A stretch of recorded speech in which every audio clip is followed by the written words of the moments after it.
সুধী মুসলিম ভাতৃমণ্ডলী, আলহামদুলিল্লাহ আপনাদের সম্মুখে সূরাতুল আনফালের 29তম আয়াতে কারিমা পেশ করা হয়েছে।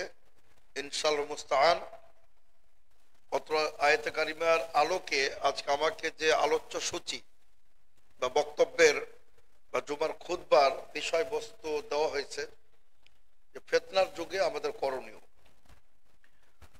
তো এ বিষয়ে কিছু আলোকপাত করার চেষ্টা করবো ইনশাআল্লাহ। ওমা তাওফীক ইল্লা বিল্লাহ। তো সম্মানিত সুধীবৃন্দ, আসলে ফিতনা এটা অনেকটা যেন বাংলা ভাষারই একটা অংশ হয়ে গেছে, সবাই আমরা বুঝি এটা একটা বাংলা ভাষারই অংশ হয়ে গেছে। তো পবিত্র আল কোরআন কারিমে ফিতনা একাধিক অর্থে ব্যবহৃত হয়েছে। আমরা সে অর্থগুলো দেখে নেব যে আল্লাহ তাআলা এবং আল্লাহ তাআলার কোরআনে কারিম ফিতনা বলতে কি বুঝিয়েছে।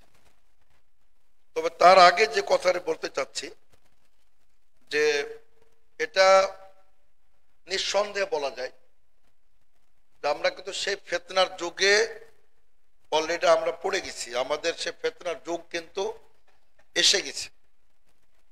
চতুর্দিকে ফিতনা, ঈমান বাঁচানো অত্যন্ত কঠিন। তো এসবগুলো আপনাদের সামনে কথা বলবো। তবে তার আগে বলতে চাই ইসলামের প্রথম ফিতনা এবং যেটা সবচেয়ে ভয়াবহ ফিতনা ছিল মাকতাল ওসমান বিন আফফান রাদিয়াল্লাহু আনহু। ওসমান বিন আফফান রাদিয়াল্লাহু আনহুর হত্যাকাণ্ডর মধ্য দিয়ে প্রথম ফিতনা উম্মতে মুহাম্মদের মধ্যে শুরু হয়। এজন্য এটাকে আল ফিতনাতুল কুবরা বলা হয়, মহা ফিতনা। আল ফিতনাতুল কুবরা অথবা বলা হয় আল ফিতনাতুল উলা। যদিও এটা 35 হিজরির ঘটনা। আল্লাহ রাসূল সাল্লাল্লাহু আলাইহি ওয়াসাল্লাম রবিউল আউয়াল মাসের 12 তারিখ 11তম হিজরিতে ইন্তেকাল করেন। তারপরেই কিন্তু একটা ফিতনা হয়েছিল, কিন্তু উলামায়ে কেরাম বা ইসলামিক যারা ফুকাহা মুহাদ্দিসিনে কেরাম তারা সেটাকে সেভাবে ফিতনা বলেন নাই। তারা সেটাকে কি বলেছেন? হারবুর রিদ্দা বা হরুবুর রিদ্দা। কিছু লোক যে মুরতাদ হয়ে গেছিল তাদের বিরুদ্ধে আবু বকর সিদ্দিক রাদিয়াল্লাহু আনহু সংগ্রাম করেছিলেন, লড়াই করেছিলেন। তাদের অনেকে ফিরে এসেছিল, কেউ নিহত হয়েছিল। তো সেটাকে বলা হয় হরুবুর রিদ্দা, আপনার ধর্মত্যাগের বিরুদ্ধে যুদ্ধ বা ধর্ম ত্যাগকারীদের বিরুদ্ধে যুদ্ধ। ওটা সেভাবে ফিতনা নামটা পাই নাই। ফিতনা নাম পেয়েছে ওসমান বিন আফফান রাদিয়াল্লাহু আনহুর শাহাদাতের যে ঘটনা এবং পরবর্তীতে আল্লাহ রাসূল সাল্লাল্লাহু আলাইহি ওয়াসাল্লাম প্রিয় দৌহিত্র হুসাইন বিন আলী ইবনে আবি তালিব রাদিয়াল্লাহু আনহুর যে হত্যাকাণ্ড, এ দুটি মারাত্মক ফিতনা যেটা ইসলামের স্বর্ণ যুগেই সংগঠিত হয়েছিল। এবং বিশেষ করে প্রথম যে ফিতনা মাকতাল ওসমান বিন আফফান রাদিয়াল্লাহু আনহু, তো সেটার পিছনে একজন কুখ্যাত মুনাফিক তার হাত ছিল, একটা অদৃশ্য তার হাত ছিল। আব্দুল্লাহ ইবনে সাবা লানাতুল্লাহ আলাইহি ওয়া গাদাবুহু ওয়া ইকাবুহু আলাইহি। সে মুনাফিক ওসমান বিন আফফান রাদিয়াল্লাহু আনহুর যুগে বাহ্যিকভাবে সে ইসলামে প্রবেশ করে, কালেমা পাঠ করে, কিন্তু তার ভিতরে ছিল নেফাক, কপটতা এবং মুনাফিকি। তার উদ্দেশ্যই ছিল ইসলামকে চিরতরে নির্মূল করে দেওয়া, মুসলমানদের মধ্যে গৃহ বিবাদ লাগিয়ে দেওয়া, মুসলমানদের মধ্যে একটা ফিতনা সৃষ্টি করা। আর তার টার্গেট ছিল পরবর্তীতে যে খলিফাতুল মুসলিমিন আমিরুল মুমিনিন ওসমান বিন আফফান রাদিয়াল্লাহু আনহুকে হত্যা করতে হবে আর মুসলমানদের মধ্যে বিভাজন সৃষ্টি করে গ্রুপ তৈরি করে ফেলতে হবে। এটা ছিল তার সবচেয়ে বড় টার্গেট। তো সেজন্যই কিন্তু ওসমান বিন আফফান রাদিয়াল্লাহু আনহুর ব্যাপারে সে কুৎসা ছড়িয়ে দেয়। সে একটা বলয় সৃষ্টি করতে পারে, কিছু লোক তার দলে ভিড়াতে পারে। সে একটা অপবাদ কি ছিল ওসমান বিন আফফান রাদিয়াল্লাহু আনহুর ব্যাপারে, যে তিনি মালের যেটা ধন সম্পদ, রাষ্ট্রীয় কোষাগার, জাকাত ফান্ড, এখান থেকে তিনি তার নিজের আত্মীয় স্বজনকে তিনি মোটা মোটা অঙ্কের তিনি দিয়ে দিচ্ছেন। এটা একটা গুজব, এটা টোটালি গুজব ছিল। ওসমান বিন আফফান রাদিয়াল্লাহু আনহু নিজেই তিনি সবচেয়ে ধনাঢ্য ব্যক্তি তিনি ছিলেন। তার কোটি কোটি বিলিয়ন বিলিয়ন টাকা ছিল। তিনি ছিলেন অত্যন্ত নরম দিলের মানুষ। তিনি ছিলেন রুহামা বাইনাহুম, যেটা আল্লাহ তাআলা বলছেন, পারস্পরিক দয়া, মোহাব্বত, সহানুভূতিশীল। তো তিনি সেই আলোকে নিজের ধন ভান্ডার থেকে তিনি আপনার যত গরিব মিসকিন বিষয় আত্মীয় স্বজন, সিলাতুর রাহাম, যেটা আত্মীয়তার বন্ধনকে শক্তিশালী করার জন্য, যেটা আল্লাহ তাআলা বলেছেন, আল্লাহ রাসূল বলেছেন, তো নিজের অর্থ থেকে তিনি তাদেরকে দান করতেন। এটা মুনাফিকটি ছড়িয়ে দিল যে রাষ্ট্রীয় কোষাগার থেকে তিনি যাকে ইচ্ছা তাকে তিনি দান করে তুলতেছেন। টোটাল মিথ্যাচার ছিল, অপবাদ ছিল, গুজব ছিল। এগুলো কিন্তু মুনাফিকদের হাতিয়ার, সর্বকালে এটা মুনাফিকদের হাতিয়ার, এখনো হাতিয়ার।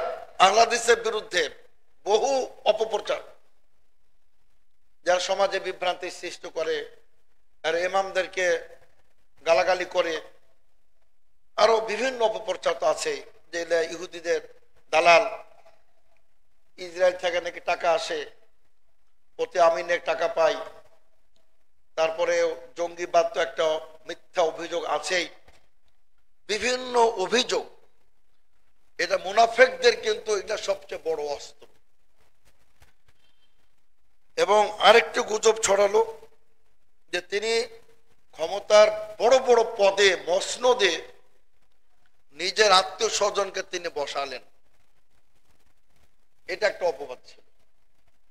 তার বিশাল পরিবার, তিনি দেখেছিলেন যে আমার পরিবারে যারা যোগ্য, আমার পরিবারের কারণে আমি যদি তাদেরকে বঞ্চিত করি, তাদের প্রতি অবিচার করা হবে।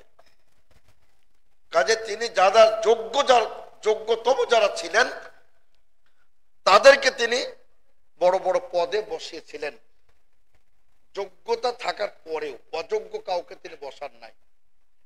তিনি এই দৃষ্টিকোণ তিনি ভেবেছিলেন এরা যোগ্য, সৎ, আমানতদার, আমার পরিবারের সদস্য, আমার আত্মীয়, এ কারণে আমি তাদের বাদ দেব, তাদের প্রতি অবিচার করা হবে। কিন্তু গুজব ছড়িয়ে দিল বিভিন্ন ভাবে, তো সেখানে জনগণ উত্তেজিত হলো, তাকে আপনার হত্যা করে ফেললো। ওই রক্তের দাগ, সুবহানাল্লাহ, তার মুসহাফে, তার কোরআন মাজিদে আপনার রক্তের দাগও পড়ে গেছে।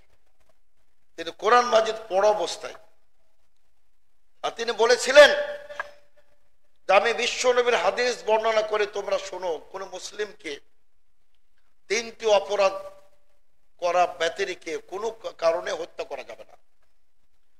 একটি ছিল যে কতাল বিল কতাল, হত্যা করলে হত্যা করতে হবে, প্রতিশোধ। আমি কাউকে হত্যা করি নাই। আরেকটি হলো যে ইরতিদাদ, মুরতাদ, ধর্মত্যাগ। আমি এখনো ধর্মত্যাগ করি নাই, আমি সেই ইমানের উপরে অটুট আছি। আর বলেছিলেন যে বিবাহ বন্ধন আবদ্ধ হওয়ার পরে জেনা ব্যভিচার করলে, আমি জীবনেও, ইসলামে তো দূরের কথা, আমি জাহিলি যুগেও কোশ্চেন কালো কোনো নারীর সাথে ব্যভিচার করি নাই। সুবহানাল্লাহ, জাহিলি যুগেও জেনা ব্যভিচারে লিপ্ত হন নাই, মদপান করেন নাই। এমনি তো আল্লাহ রাসূল সাল্লাল্লাহু আলাইহি ওয়াসাল্লাম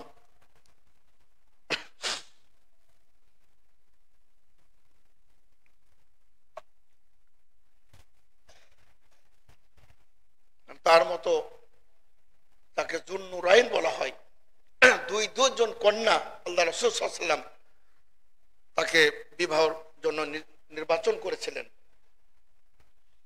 তো তাকেও কিন্তু এই মুনাফিকরা হত্যা করে। এটা ছিল ইসলামের সবচেয়ে বড় ফিতনা, সবচেয়ে বড় ফিতনা ছিল এগুলা। তো সেজন্যই আর সেখান থেকে কিন্তু আলী রাদিয়াল্লাহু আনহু এবং মুয়াবিয়ার মধ্যে যুদ্ধ লড়াই সব কিন্তু সেখান থেকে সূত্রপাত। কেউ না আপনি বিচার করবেন না। মুয়াবিয়া রাদিয়াল্লাহু আনহু আওয়াজ তুললেন, তিনি বললেন, আলী বললেন যে ধীর স্থির ভাবে এত অস্থিরতা কি আছে, এই যে একটা মত পার্থক্য। কিন্তু সূচনা কিন্তু সেই মুনাফিক আব্দুল ইবনে সাবা, যে নিজ হাতে সৃষ্টি করেছিল শিয়া সম্প্রদায়, রাফিজি সম্প্রদায়ের প্রতিষ্ঠাতা হলো সে মুনাফিক আব্দুল ইবনে সাবা। আর প্রতিষ্ঠা লগ্ন থেকেই সেই ইহুদি, সে আবার ইহুদিদের বংশধর ছিল, সানা ইয়ামান দেশের নাগরিক ছিল। তো সেই তার যে প্রতিষ্ঠিত দল রাফেজি শিয়া, তারা ইসলামের কিন্তু সেভাবে তারা ক্ষতি তারা করেই চলেছে। সম্মানিত সুধীবৃন্দ, এভাবে আসলে ফিতনা উমরের যুগ পর্যন্ত আল্লাহ রাসূল বলেছেন, যতদিন উমর রাদিয়াল্লাহু জীবিত থাকবেন ফিতনার দরজা বন্ধ থাকবে, তার মৃত্যুর পর ফিতনার দরজা উন্মুক্ত করে দেওয়া হবে, খুলে দেওয়া হবে। এবং তারপরও কিছু কিছু ফিতনা, কিন্তু কিয়ামতের আগে আবার ফিতনা মারাত্মক আকার ধারণ করবে, ফিতনা মারাত্মক আকার ধারণ করবে। তো এবার আমরা ফিতনা কাকে বলে কোরআন ও সুন্নাহর আলোকে আমরা এটা একটু আলোচনা করতে চাই। যে ফিতনা বিভিন্ন অর্থে আল কোরআনে আল্লাহ রাব্বুল আলামিন বিভিন্ন অর্থে ব্যবহার করেছেন। একটা হলো যে আপনার এই ফিতনা মানে সবচেয়ে যেটা মানে গ্রহণযোগ্য আর মারাত্মক ফিতনা যেটা, সেটা হলো কি শিরক বিল্লাহ, আল্লাহর সাথে অংশীদারিত্ব স্থাপন করা, শিরক করে, এটা হলো সবচেয়ে বড় ফিতনা। যেমন আল্লাহ তাআলা কি বলেন, ওয়াকাতিলুহুম হাত্তা লা তাকুনা ফিতনা, তাদের সাথে সংগ্রাম করো, তাদের বিরুদ্ধে লড়াই করো, জিহাদ করো, পত্তলিকদের বিরুদ্ধে, কাফেরদের বিরুদ্ধে, যতক্ষণ পর্যন্ত আল্লাহর জমিনে কোনো শিরক না থাকে, আল্লাহর জমিনে পত্তলিকতা না থাকে, কুফরি না থাকে। তাহলে ফিতনার সবচেয়ে বড় অর্থ শিরক করা।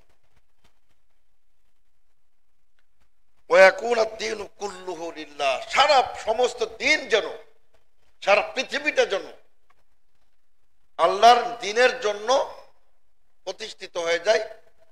এটা হচ্ছে আপনার সর্বপ্রথম অর্থ ফিতনা মানে শিরক। আপনার 2 নাম্বার হচ্ছে ফিতনা হচ্ছে বলা হয় শাস্তি, আযাব, এটা হলো ফিতনা। এটা আপনার আপনি পড়বেন, যুকু ফিতনাতাকুম, আল্লাহ তাআলা বলবেন যুকু ফিতনাতাকুম, তোমরা তোমাদের আযাব এখন তোমরা ভক্ষণ করো, আযাবের স্বাদ তোমরা গ্রহণ করো, শাস্তি পেতে তোমাদের পেতেই হবে। যুকু ফিতনাতাকুম মানে আযাবাকুম। এবং আপনারা সূরা আল বুরুজে পড়েছেন যে সমস্ত মুসলিমদেরকে মানে আপনার জ্বলন্ত অগ্নিকাণ্ডে নিক্ষিপ্ত করা হয়েছিল। সূরাতুল বুরুজের ঘটনা পড়ে দেখবেন, এখানে আল্লাহ কি বলছেন, ইন্নাল্লাযীনা ফাতানুল মুমিনিনা ওয়াল মুমিনাত, ফাতানু মানে আযাবু, যারা মুমিনদেরকে কষ্ট দিয়েছিল, নির্যাতন করেছিল,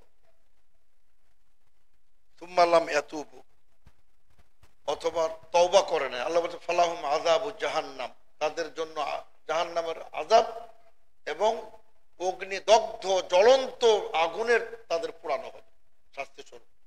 তাহলে দেখেন ফিতনা মানে আযাব। আরেকটু অর্থ হচ্ছে সম্মানিত সুধীবৃন্দ, আরেকটু অর্থ হচ্ছে বালা মুসিবত, বালা মুসিবত। ওয়ালা নাবলুওয়ান্নাকুম বিশ-শাররি ওয়াল খাইরি ফিতনাতান, আল্লাহ বলছেন ফিতনা স্বরূপ, পরীক্ষা স্বরূপ। আচ্ছা, আরেকটু অর্থ ফিতনা মানে পরীক্ষা, আর আরেকটু অর্থ হচ্ছে ফিতনা মানে মুসিবত, শাস্তি। আরেকটু অর্থ হল ফিতনা মানে মানে সব সংমিশ্রণ, উলট পালট, হক বাতিল মিশে গেছে, পার্থক্য করে কঠিন, পার্থক্য করে কঠিন। বাংলাদেশে মানুষ মনে করে ইসলাম তো হলো একটা ওরস উদযাপন করবে, বাৎসরিক একটা ওরস হবে, ওখানে কিছু প্রয়োজন নাচ গান হবে, মেলা হবে, তারপরে কবরে কিন্তু চাদর চড়াইতে হবে, মাজার তৈরি করতে হবে, তারপর আপনার একটু প্রয়োজনে একটা বিল্ডিং কবরের উপরে তৈরি করে সৌধ নির্মাণ করতে হবে, এবং মসজিদ সংলগ্ন মসজিদের সাথে একটা মাজার থাকতে হবে। এই হলো বাংলাদেশের ইসলাম। আর আল্লাহ রাসূলের মহাব্বতের নামে একটা মিলাদ করতে হবে। বুঝতে পারছেন কণ্ঠের অবস্থা, একটু ঠান্ডা লেগেছে আবার হঠাৎ করে। তো জাযাকুমুল্লাহ খাইরান। যেহেতু সলাৎ না, সলাৎ অবস্থায় কিছু পান করলে খেলে পারে সলাৎ নষ্ট হয়ে যাবে, কিন্তু যেহেতু খুতবা এটা সলাতের মতই, তবে এখানে প্রয়োজনে পানি পান করা যাবে, অসুবিধা নেই, কিন্তু সলাৎ অবস্থা করা যাবে না। সলাৎ অবস্থা যদি পানি পান করেন, খাদ্য খান, সলাৎ বাতিল হয়ে যাবে। কথা বলবেন, বাতিল হয়ে যাবে, কিন্তু খুতবায় খতিব প্রয়োজনে কথা বলতে পারবেন। এক সাহাবী সুলাইক আল গাতফানী রাদিয়াল্লাহু আনহু, তিনি মসজিদে প্রবেশ করে বসে গেলেন। আল্লাহ রাসূল সাল্লাল্লাহু আলাইহি ওয়াসাল্লাম কড়া ভাষায় বললেন, কুম ইয়া সুলাইক আল গাতফানী, এই সুলাইক দাঁড়াও, বসছো কেন, উঠো, 2 রাকাত তুমি মিনিমাম পড়তেই হবে। আমাদের মাযহাবী ভাইরা এগুলো হাদিস দেখে না, মাযহাবী ভাইরা এসে বসে যায়, বিশেষ করে যখন খুতবা শুরু হয়ে গেছে তারা মনে করে আর বোধহয় কোনো সালাত জায়েজ নাই। এটা ভুল ফতোয়া। আপনি মসজিদে যখনই প্রবেশ করবেন, তবে একটা বিষয় বিতর্ক আছে যে যিনি খতিব যিনি হবেন উনি কি করবেন। আল্লাহ রাসূল সাল্লাল্লাহু আলাইহি ওয়াসাল্লাম থেকে কিন্তু কোনো প্রমাণিত হয় নাই যে আল্লাহ রাসূল সাল্লাল্লাহু আলাইহি ওয়াসাল্লাম এসে তিনি 2 রাকাত তাহিয়াতুল মসজিদ পড়েছেন, কোনো প্রমাণ নাই। কিন্তু আমরা কেন পড়ি, আসলে একটু পার্থক্য আছে। পার্থক্য হলো যে নবী সাল্লাল্লাহু আলাইহি ওয়াসাল্লামের একটা হুজরা ছিল পাশে, তিনি হুজরাতে ওটা পড়তেন, পড়ার পরে তিনি ডাইরেক্ট এসে মেম্বারে দাঁড়াতেন। এটা বিষয়টা ভিন্ন। এখনো যদি এই ধরনের কোনো ব্যবস্থা রাখা হয় যে ইমাম সাহেবের একটা হুজরা থাকবে মসজিদ সংলগ্ন, তো উচিত হবে তিনি ওই রুমের মধ্যেই 2 রাকাত পড়ে নেবেন এবং তিনি মসজিদে কোনো 2 রাকাত না পড়ে সরাসরি মেম্বারে বসবেন। এটা হলো সুন্নাহ।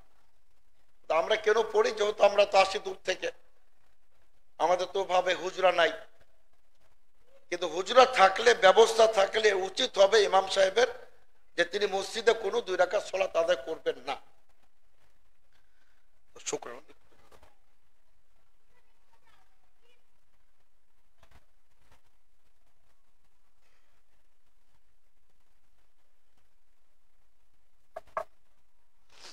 আলহামদুলিল্লাহ। তো সম্মানিত সুধীবৃন্দু, আমরা বলছিলাম যে আপনার এই ফিতনার অর্থগুলো বলছিলাম। আর আল্লাহ রাসূল সাল্লাল্লাহু আলাইহি ওয়াসাল্লামের যুগেই তার মৃত্যুর পরে ওসমান বিন আফফান রাদিয়াল্লাহু আনহুর শাসন আমলে 35 হিজরিতে তিনি শাহাদাত বরণ করেন। তখনই ফিতনা শুরু হয়েছিল। তো তিনি বলেছিলেন যে আমি ধর্ম ত্যাগও করি নাই, আর জাহিলি যুগেও জেনা ব্যভিচার করি না, তোমরা কেন আমাকে হত্যা করবে। আল্লাহ রাসূল সাল্লাল্লাহু আলাইহি ওয়াসাল্লাম স্বয়ং তাকে বলে গেছিলেন যে তোমাকে তারা হত্যা করে ফেলবে। তো সম্মানিত শ্রোতাবৃন্দ, তো আমরা এখন মূলত ফিতনার যুগে আমরা কিন্তু এখন অবস্থান করছি। তার কারণ সে হাদিসটি কিন্তু এখন উজ্জ্বল প্রমাণ। আস-সাবিরু আলা দীনিহি কাল কাবিদ আলা জামার। বিশ্বনবী বলেন এমন একটা সময় আসবে, দিন নিয়ে বেঁচে থাকাটা, ইসলাম নিয়ে বেঁচে থাকাটা এতটাই দুরূহ হবে, এতটা কঠিন হবে, যেমন জ্বলন্ত আগুন, হাতের আঙ্গুলের উপরে অঙ্গার, আগুনের টুকরা, কয়লার যেটা আগুন, যেটা এটা ধরে রাখা যেমন কঠিন হবে, ঈমান পালন করা তেমন কঠিন হবে।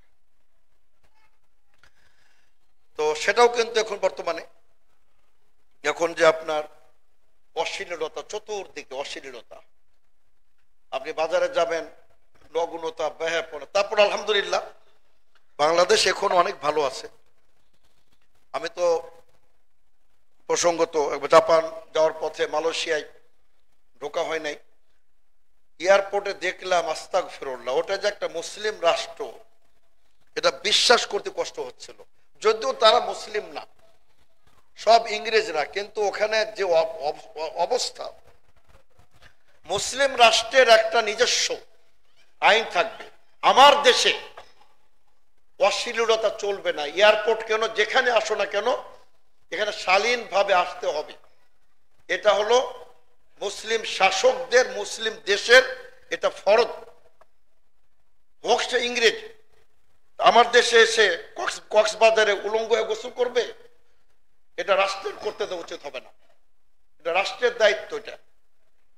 এটা নয় যে তারা অমুসলিম, তারা নগ্ন থাকে বলে আমার দেশও নগ্ন অবস্থায় তারা থাকবে, এটা করতে দেওয়া উচিত না।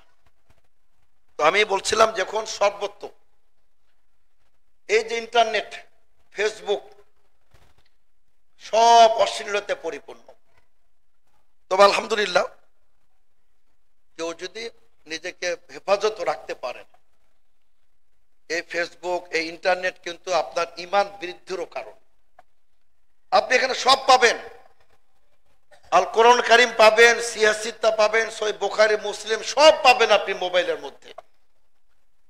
কাজে আপনি মসজিদেও আপনি মোবাইল খুলে সৌদি আরব দেখেন, আপনি হারামে যান, হারামেন শরীফে যান, সব বড় বড় শাইখ মাশাইখ তার কোরআন বহন করেন না, তারা মোবাইল অন করে সূরা আল বাকারা চলে আসতেছে, পড়তেছে, সূরা তাওবা পড়তেছে। কাজে আমাদের ভালো কাজে ব্যবহার করা উচিত। আরবিতে একটা কথা, ও ইন খাইরান ফা খাইরুন। টেলিভিশন, ইন্টারনেট, ফেসবুক এগুলা যদি আপনি ভালো কাজে ব্যবহার করেন ভালো, খারাপ কাজে ব্যবহার করেন তবে খারাপ, এটা আপনার উপর। তবে অবশ্যই যুবকদের প্রতি আমাদের নিয়ন্ত্রণ থাকতে হবে, ছাত্রদের প্রতি আমাদের নিয়ন্ত্রণ থাকতে হবে। তাদের ওই বয়সটা তাদের নষ্ট হওয়ার কিন্তু একটা সবচেয়ে মারাত্মক একটা রিস্কি আছে সে বয়সে। এজন্য আপনার সেটা একটা ভিন্ন কথা। অবশ্যই ছেলেদেরকে, স্টুডেন্ট উঠতি বয়সের যারা, তাদেরকে ওভাবে তাদের হাতে মোবাইল দেওয়া ঠিক হবে না। এখন মনে করেন যে সবকিছুই কিন্তু এই জামানায় পর্নোগ্রাফি, নাউজুবিল্লাহ, এটা আপনার 1 মিনিটেরও সময় লাগবে না। আপনি টাকা দিয়ে এমবি কিনেছেন, আপনি মনে করেন যে নেট কিনেছেন, এখন আপনি নাউজুবিল্লাহ, কিন্তু যারা পূর্ণ মুমিন তাদের তো এটা বিশ্বাস, কিরামান কাতিবিন ইয়ালামুনা মা তাফআলুন, এই বিশ্বাস কিন্তু আপনাকে পরিচালনা করবে, আপনি কোনটা দেখবেন আর কোনটা দেখবেন না, কোনটা করবেন আর কোনটা করবেন না। এই জন্য আমাদের এই ফিতনার যুগে ঈমানকে রক্ষা করাটা খুব কঠিন।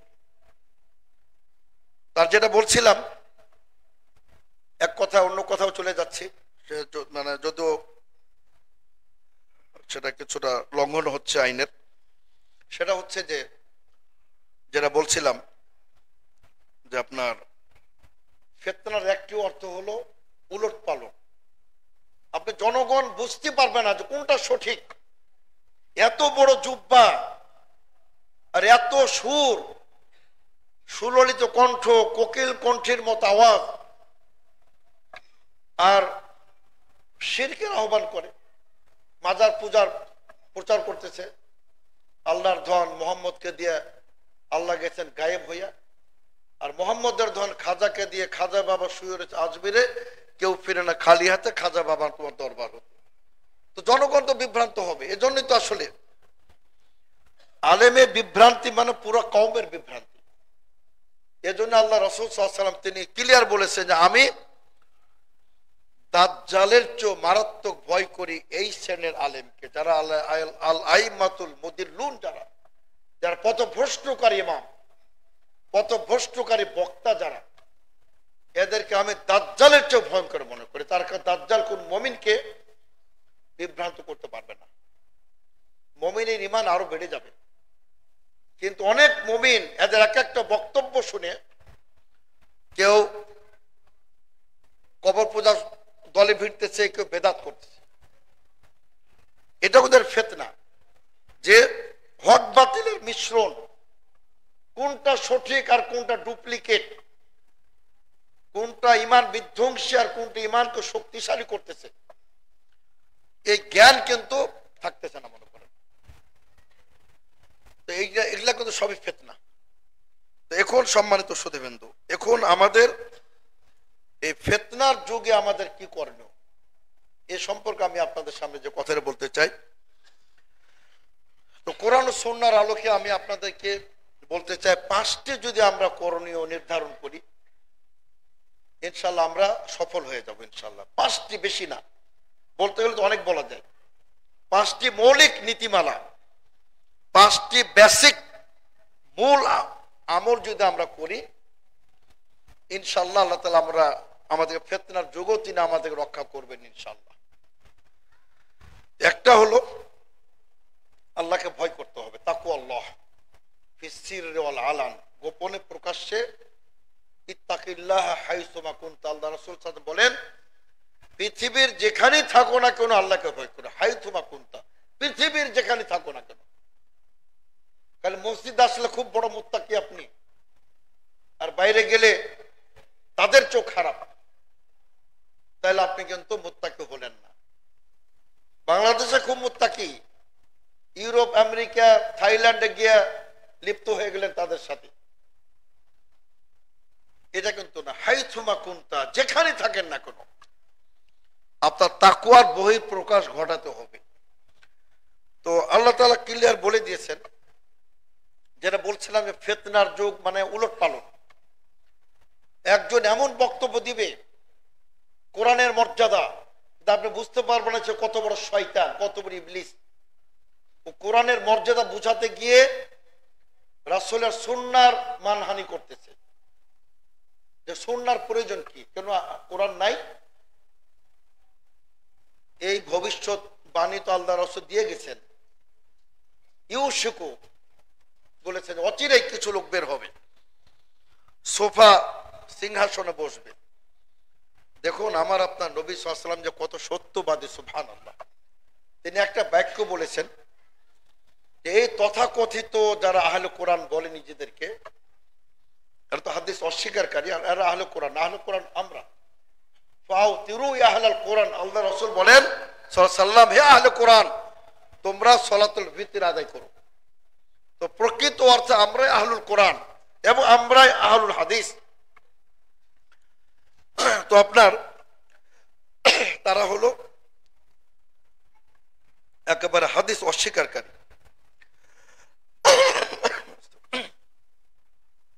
তো আল্লাহ তাআলা সে কথা তিনি বলছেন, তো বলছিলাম আপনি বুঝতে পারবেন না যে তার ভিতরে কি আছে। সে কোরআনের মর্যাদা বলতে গিয়ে আপনাকে একদম তার দলে ভিড়িয়ে নিবে, পরে আপনাকে বুঝ দিবে যে হাদিস তো সংকলন করা হয়েছে কয়েকশো বছর পরে, কাজেই জয়ীফ জাল ঢুকতে পারে, কাজে হাদিসের কোন নিশ্চয়তা নাই। বিভিন্ন ভাবে আপনার যদি মগজটা ধোলাই করতে পারে, তাহলে আপনি তার দলের আপনি সৈনিক হয়ে যাবেন। এটাও কিন্তু ফিতনা, এটাও ফিতনা। কবর পূজকরাও ফিতনা। ওয়ালিয়া আউলিয়ার এমন গুণগান কোরআন থেকে পেশ করবে দলিল, আলা ইন্না আউলিয়া আল্লাহ লা খাউফুন আলাইহিম ওয়া লা হুম ইয়াহজানুন। আরে বেটা সেটা তোমার কি? ঠিক আছে, ওয়ালিয়া আউলিয়ার ভয় না, ওয়ালিয়া আউলিয়া জান্নাত যাবে, তাহলে তোমারটা কি? তোমার উপকার কি এখানে? আল্লাহ তো কোরআনে ক্লিয়ার বলেছেন আমাকে বাদ দিয়ে কোন ওয়ালিয়া আউলিয়ার ইত্তেবা করা চলবে না। ওয়ালা তাত্তাবিউ মিন দুনিহি আউলিয়া। এজন্যই এগুলা সব ফিতনা। যে কোনটা সঠিক মনে করবেন, জনগণ তো বলে ভাই আপনার আলেম ওলামার লড়াই করতেছেন, আমি কোন দিকে যাব? এটাই ফিতনা, এটাই ফিতনা। কিন্তু আল্লাহ তাআলা আপনাকে তো একটা জ্ঞান দিয়েছেন, বিবেক দিয়েছেন, আপনাকে পার্থক্য বুঝতে হবে। আপনি শুধু দলিলটা চান, দেখবেন যে তার লেজ গুটিয়ে পালিয়ে যাবে। ওই যে একজন তো বলে যে মিলাদ এটা কোনো দলিল নাই, বিনা দলিলে এটা নাকি ফরজ, নাউযুবিল্লাহ। এবং বলে যে শবে বরাত লাইলাতুল কদরের চেয়ে 100 গুণ না, 1 কোটি গুণ নাকি বেশি মর্যাদা। নাউজুবিল্লাহ। ওকে খালি বলেন যে বেয়াদব, একটা তুমি জয়ীফ হাদিস চলে দাও, সহি তো দূরের কথা, একটা জয়ীফ হাদিস দাও যে লাইলাতুল কদরের চেয়ে লাইলাতুল নিসফে মিন শাবান, শবে বরাতের রাত্রি উত্তম একটি তুমি জয়ীফ হাদিস দাও, দূরের সহি তো দূরের কথা। দলিল চাইবেন, দেখবেন যে সব লেজ গুটিয়ে পড়াই যাবে। এজন্য আল্লাহ তাআলা কি বলছে, ফাসআলু আহলা যিকরি ইন কুনতুম লা তা'লামুন বিল বাইয়িনাত ওয়াজ জুবুর। আল্লাহ বলছেন আহলে জিকিরকে জিজ্ঞেস করো, বিদ্বানদের জিজ্ঞেস করো, কিন্তু কি সহকারে? দলিল সহকারে। আপনি বলেন যে আপনার দলিল কোথায়? আবার হ্যাঁ, যদি বুখারী থেকে দেয়, কোরআন থেকে দলিল দিবে, কিন্তু অপব্যাখ্যা করবে, সেটা আপনি বুঝতে পারবেন ইনশাআল্লাহ। এই জন্য বলছিলাম সম্মানিত শ্রোতাবৃন্দ, যে আপনার এই পীরবাদ বলেন, এই কবর পূজা বলেন, মাজার পূজা বলেন, আর আল্লাহ রাসূলের মহব্বতের নামে মিলাদ বলেন, আল্লাহ রাসূলের মহব্বতের নামে কিয়াম বলেন, আর পিতামাতার প্রতি মহব্বতের নামে কুলখানি বলেন। বলে এত বড় বেয়াদব, বাপ মারা গেল একটা কুলখানি করলো না। অনেকে বলে যে আমি লজ্জায় আমি খাওয়াচ্ছি মানুষকে, চেহালাম করতেছি, কুলখানি করতেছি। ইন্নাল্লাহ লা ইয়াস্তাহি মিনাল হক, আল্লাহ বলছে, আল্লাহ তাআলা হক বলতে দ্বিধা করেন না। সুতরাং নিঃসংকোচে বলবেন যে তোমার চেয়ে আমি আমার পিতাকে বেশি ভালোবাসি বলেই আমি কুলখানি করতে পারি না, আমি চেহালাম করতে পারি না। কেন? আমি আমার আব্বাকে বেশি ভালোবাসি, যেহেতু রাসূল করেন নাই। আর আরেকটি কথা, যে আমি আমার পিতার চেয়ে রাসূলকে বেশি ভালোবাসি। রাসূলের ভালোবাসা সর্বাগ্রে, সবার ঊর্ধ্বে। সারা পৃথিবীর মানুষের চেয়ে আপনি রাসূলকে বেশি ভালোবাসবেন। রাসূল যেটা অ্যালাউ করেন নাই, আপনি নির্দ্বিধা বলবেন যেটা আমি মানতে পারি না। কেন? এটা ইসলামে অনুমোদিত নয়। তাহলে আপনি ইনশাআল্লাহ আপনার ঈমান নিয়ে আপনি সতর্ক বেঁচে থাকবেন ইনশাআল্লাহ।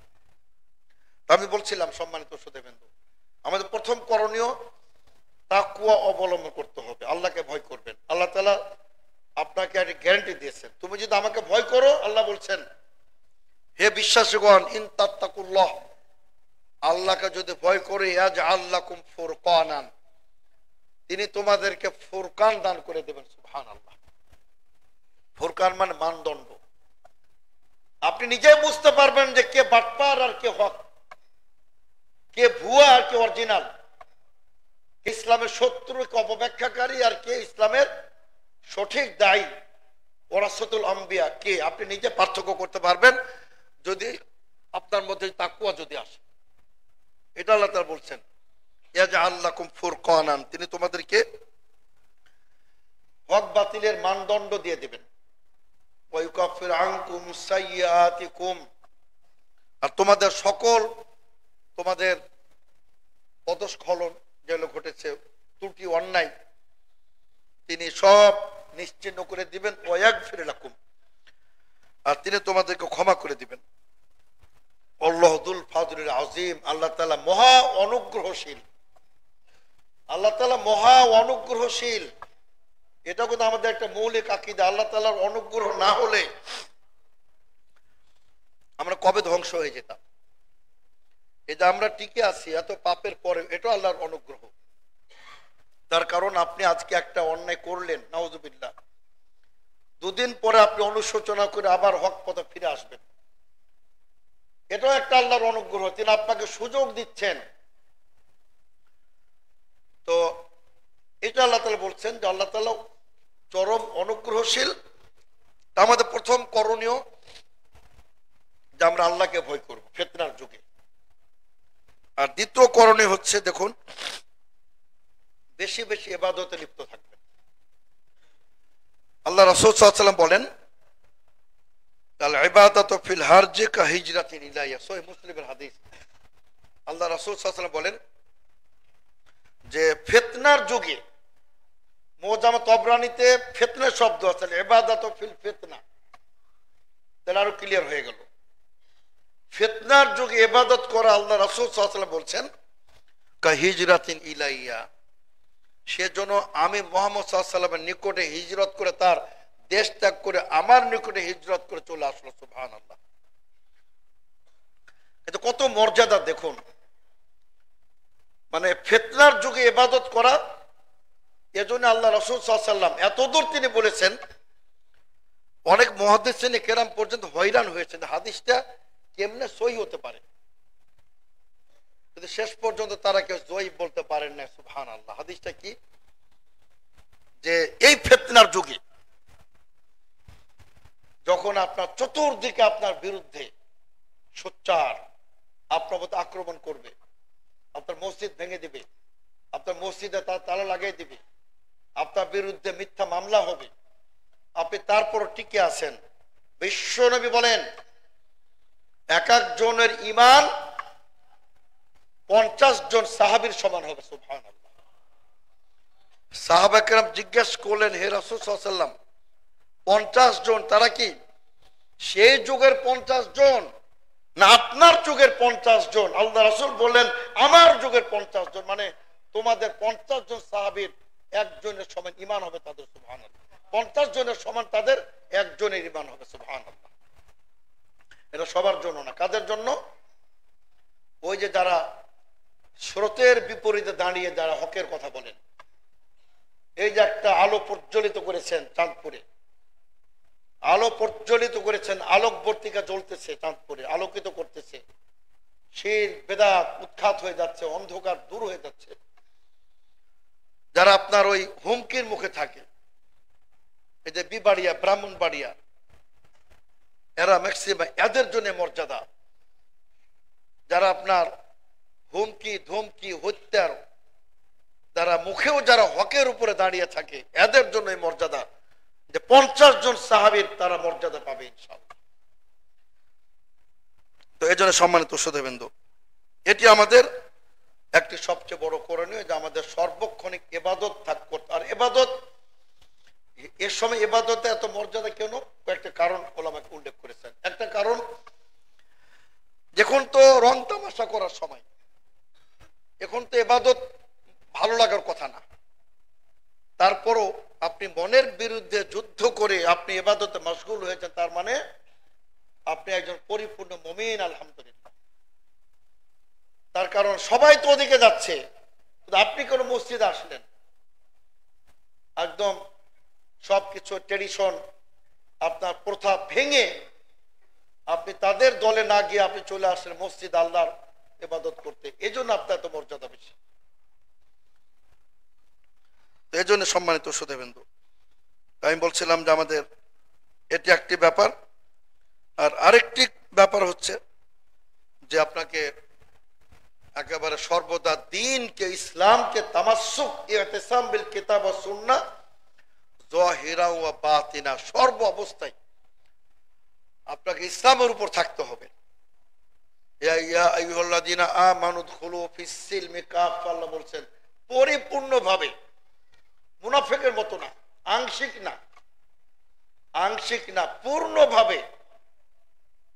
ইদ ক্বালা লাহু রাব্বুহু আসলিম, আল্লাহ তাআলা বললেন ইব্রাহিম খলিলকে তুমি আত্মসমর্পণ করো, মুসলিম হয়ে যাও। তিনি কি বললেন? আসলামতু লিরাব্বিল আলামিন, আমি রব্বুল আলামিনের জন্য আত্মসমর্পণ করলাম। আর আরেকটি কাজ করবেন এই ফিতনার সময়, আরেকটি কাজ হলো যে আপনার জ্ঞান অর্জন করতে হবে, তাফাক্কুহ ফিদ্দীন অর্জন করতে হবে। জাহেলদেরকে আপনার দ্রুত পথভ্রষ্ট করা সম্ভব, যারা অজ্ঞ তাদেরকে দ্রুত পথভ্রষ্ট করে দেওয়া সম্ভব, কিন্তু আপনার যদি শরীয়তে জ্ঞান যদি থাকে, তাওহীদের জ্ঞান যদি আপনার মধ্যে থাকে, তো কোনো বেদাতের ক্ষমতা নাই। এই যে আপনি দেখেন সারা বাংলাদেশে আমরা বলি 4 কোটি আহলে হাদিস, আলহামদুলিল্লাহ 3, 3.5, 4 আরো বেশি যাই হোক, আপনি দেখুন 4 কোটি আহলে হাদিসের মধ্যে আমার তো মনে হয় যে আপনি 100 জনও পাবেন না যে যারা আহলে হাদিস সালাফি মাযহাবকে মানহাজকে ত্যাগ করে আবার কবর পূজায় চলে গেছে, ধর্মান্ধ মাযহাবে চলে গেছে, একজনও পাবেন না। শতকরা 4 কোটির মধ্যে 100 জন পেতে পারেন। কিন্তু প্রতিদিন বাংলাদেশের বুকে হাজার হাজার লোক কবর পূজা, মাজার পূজা, বিভিন্ন ধর্মান্ধ মাযহাব ত্যাগ করে সহি আকীদা আহলে হাদিস এবং সালাফিয়তের মধ্যে প্রবেশ করতেছে। আলহামদুলিল্লাহ। এটি প্রমাণ করে এটি হলো সঠিক মানহাজ, সঠিক, এটাই হলো সবচেয়ে সঠিক, যেহেতু মানুষ এদিকে ফিরে আসতেছে। এই জন্য সম্মানিত শ্রোতাবৃন্দ, এজন্য আমাদের জ্ঞান অর্জন করতে হবে। তবে অবশ্যই আমি একটু কথা বলবো যে আপনার বিশেষ করে এই জাতীয় প্রতিষ্ঠানগুলা, মসজিদ, মাদ্রাসা, এগুলোকে আমাদের মনে প্রাণে ভালোবাসতে হবে। এগুলার কোনো ক্ষতি না হয় সেটা আমাদের লক্ষ্য রাখতে হবে। আপনার আমার দ্বন্দ্ব, সেটা আমার আপনার মধ্যে রাখুন। আমরা আবার চেষ্টা করি যে একটা প্রতিষ্ঠানটাকে কেমনে ক্ষতি করা যায়, মাদ্রাসা মসজিদ ক্ষতি করা যায়, কেমনে ওটাকে বন্ধ করা যায়, এটা মুনাফিকি হবে। আপনার সাথে আমার দ্বন্দ্ব আপনি আমার মধ্যে রাখুন, আমাদের দুজনের মধ্যে থাক, প্রতিষ্ঠানকে কেন জড়ান, এটা অবশ্যই আমাদের সতর্ক থাকতে হবে। সম্মানিত শ্রোতাবৃন্দ, আমি বলছিলাম যে জ্ঞানের দৈন্যতা যেখানে ঢুকবে, এই যে আপনার চট্টগ্রামে যান, সিলেটও অনেক জায়গা, আলহামদুলিল্লাহ সিলেট অনেকগুলা আহলে হাদিস মসজিদ হয়েছে আলহামদুলিল্লাহ। এই চট্টগ্রামেও খালি শিরক আর শিরক, বেদাত আর বেদাত, মাজার মুক্ত তেমন কোন মসজিদ নাই বললেই চলে। সেই বড় বড় মসজিদ, তারপরও সেখানে মাজার কেন? তাওহীদের জ্ঞান নাই। যত বড় ফকিহ হোক, যত বড় মুফাসসির হোক, সে যত বড় বক্তা হোক, কিন্তু সে তাওহীদবাদী নয়। এটাই সমস্যাটা। আল্লাহ তাআলা প্রথমে দায়ীকে বলছেন তোমাকে প্রথমে তাওহীদবাদী হতে হবে। আল্লাহ তাআলা কোরআনে কি বলেন? কুল হাদিহি সাবিলি আদউ ইলাল্লাহি আলা বাসীরাতিন। হে রাসূল, আপনি বলে দিন যে আমার পথ, ইসলামের পথ, আল্লাহর পথ, কোরআনের পথ, সিরাতে মুস্তাকিমের পথ। আমি মানুষকে আহ্বান করি আলা বাসীরাতিন, প্রজ্ঞার সাথে, দলিল ভিত্তিক। এটা হলো বাসীরা, হুজ্জাতের সাথে, দলিলের সাথে। এখানে কিন্তু ওই যে বুজুর্গুনে কাহা, এটার কোন দাম নাই আমাদের কাছে। আপনার কাছে সেটা স্বর্ণের চেয়ে দামি, আর আমাদের নিকটে সেটা ফালতুর চেয়ে ফালতু, তার কারণ ওখানে দলিল নাই। আলা বাসীরাতিন আনা ওয়া মান ইত্তাবাআনি, আমি এবং আমার সকল অনুসারী। আল্লাহর রাসূল বলছেন আমার সকল অনুসারী কিয়ামত পর্যন্ত এই জ্ঞানের সাথে দাওয়াত দিতে হবে। এবং সুবহানাল্লাহ, আল্লাহর পবিত্রতা, ওমা আনা মিনাল মুশরিকিন, আমি মুশরিকদের অন্তর্ভুক্ত নই। এটা দায়ীকে প্রথম ঘোষণা দিতে হবে। কয়জন দায়ী টিকবে পরীক্ষায় যে আপনি মুশরিক নন? এই মসজিদে বা আল্লাহর সামনে দাঁড়িয়ে কয়জন দায়ী বলতে পারবে? ম্যাক্সিমাম দায়ী, ম্যাক্সিমাম আলেম আদা আহলিল হাদিস, আহলে হাদিস ব্যতিরিক আলহামদুলিল্লাহ আর সীমিত আছেন আলহামদুলিল্লাহ। আমাদের দেওবন্দে আকীদারও বেশ কিছু অনেক আছেন আলহামদুলিল্লাহ, তারা শিরক মুক্ত, বেদাত মুক্ত আছেন। তো অধিকাংশই তো মনে করেন নিজেদের মধ্যে শিরক। তো সে কিভাবে আপনার মানুষকে তাওহীদবাদী বানাবে? প্রশ্নই তো ওঠে না।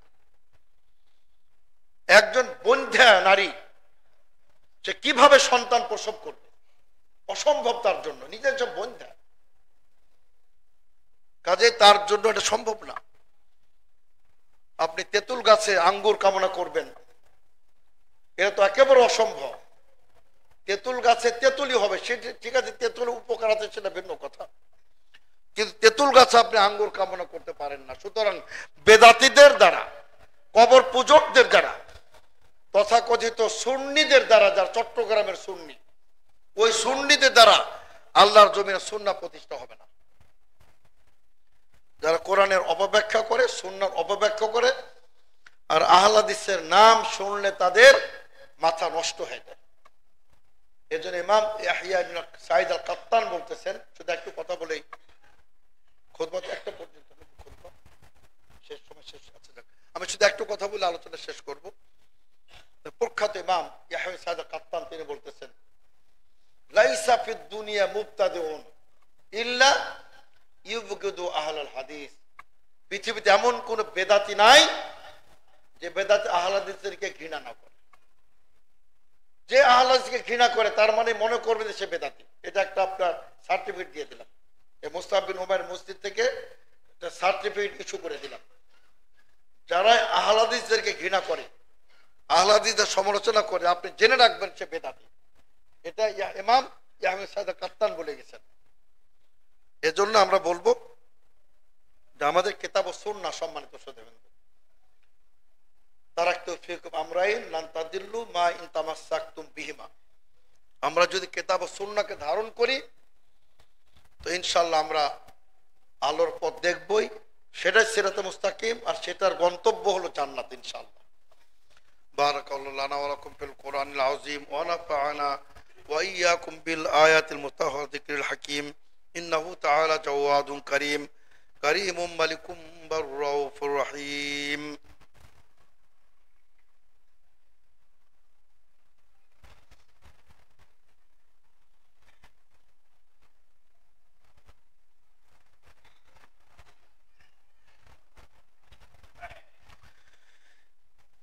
الحمدلله نحمده ونستعينه ونستغفره ونؤمن به ونتوكل عليه ونعوذ بالله من شرور أنفسنا ومن سيئات أعمالنا من يهدي الله فلا مضل له ومن يضلل فلا هادي له وأشهد أن لا إله إلا الله وحده لا شريك له وأشهد أن محمدا عبده ورسوله أما بعد أعوذ بالله من الشيطان الرجيم إن الله وملائكته يصلون على النبي يا أيها الذين آمنوا صلوا عليه وسلموا تسليما اللهم صل على محمد وعلى آل محمد كما صليت على إبراهيم وعلى آل إبراهيم إنك حميد مجيد اللهم بارك على محمد وعلى آل محمد كما باركت على إبراهيم وعلى آل إبراهيم إنك حميد مجيد।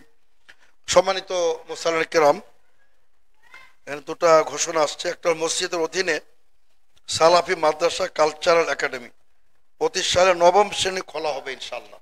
এটা ভালো সুসংবাদ।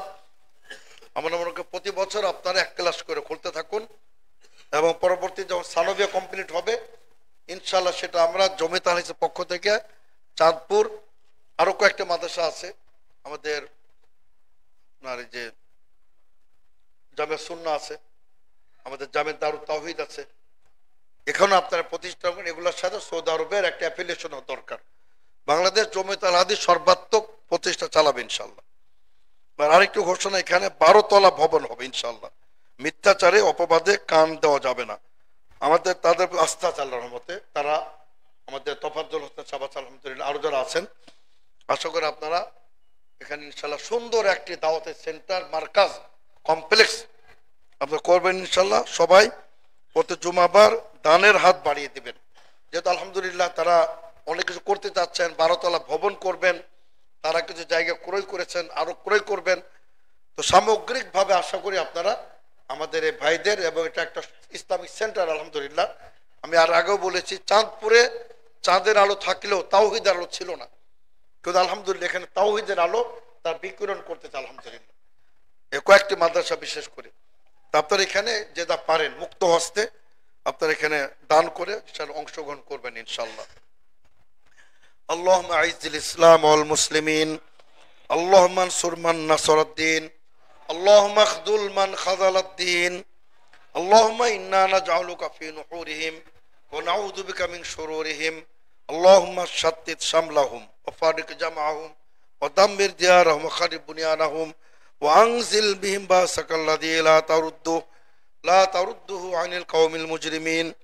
عباد الله رحمكم الله، إن الله يأمر بالعدل والإحسان وإيتاء ذي القربى وينهى عن الفحشاء والمنكر والبغي يعظكم لعلكم تذكرون. واذكروا الله يذكركم ولذكر الله تعالى أولى وعز وجل وأتم وهم أكبر والله يعلم ما تصنعون.